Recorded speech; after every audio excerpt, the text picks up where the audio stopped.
I really didn't have a concept of me and beautiful. My name is Ros Gold Onwude, and I work as a sports broadcaster for ESPN. I cover NBA and WNBA basketball. Ros is short for Rosalind. Gold is my mom's maiden name, and that's Jewish. She is of Eastern European descent. And Onwude is my dad's last name. He's Nigerian. I didn't come up in a household that was super glamorous. My mom did not know how to handle my hair. She used to pay me like $1 to sit down and let her comb it.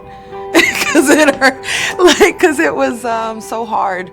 She had very fine, thin hair, and I had thick, tight curl.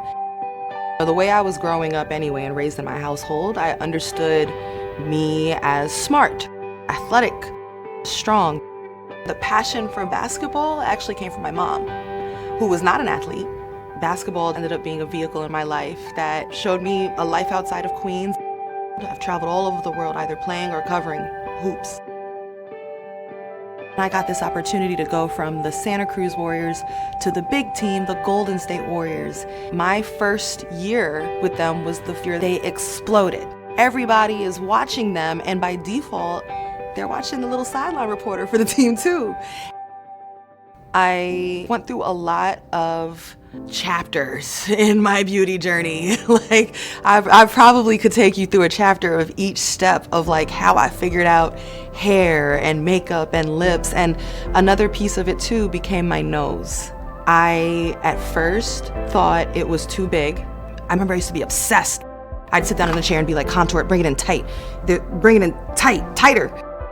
There was a while there where I thought about getting a nose job. I'm so glad I didn't.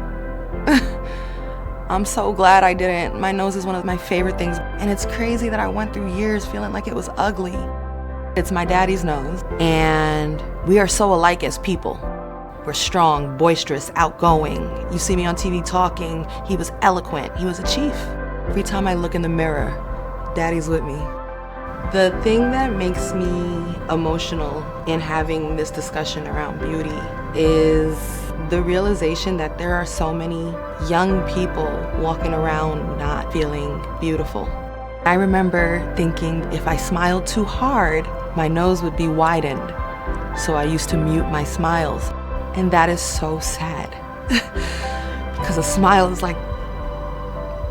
it's the best, message you could give to anybody. It's a reflection of what's in your heart.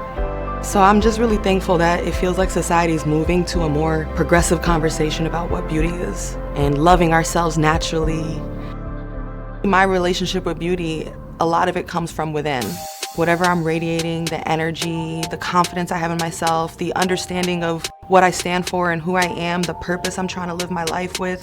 When I go on air, the last thing I want to be thinking about is my blush too red or is my lip off. If I'm in studio, I am blessed with a glam squad, and they get me right. But a lot of my life is on the road. That's why Sephora really stands out to me, that I can be anywhere in the country, and if I need something, I can go to that store and I'm hooked up. Whatever your version of beautiful is your advantage too. And whether that's the gift of gab or your warmth of your eyes, or you're funny or you're pretty, I think we should own our strengths. And I just think it's a healthier time for young people to grow up.